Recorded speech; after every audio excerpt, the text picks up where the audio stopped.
If you want to enable voice to text on OPPO Reno 15, then first of all we need to make sure that voice typing is activated on your OPPO Reno 15.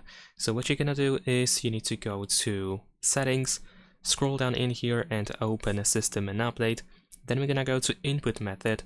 Then you should be able to find Manage Keyboards. Tap on a Gboard because this is the keyboard that we use by default on our phone.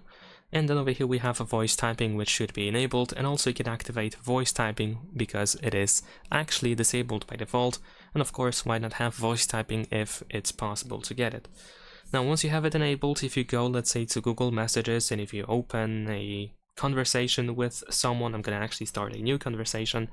What you can do is you can open your keyboard, and then on the right side you should be able to find this microphone. And if you tap on this microphone, if you do this for the first time, you will need to grant the permission for the keyboard to record audio, of course, so the keyboard can listen to you.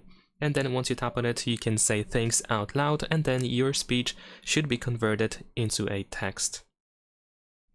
There we go. Now at first, once you start using it, it might be slightly laggy, but then it picks up, and as you can see now, it is pretty much working in real time.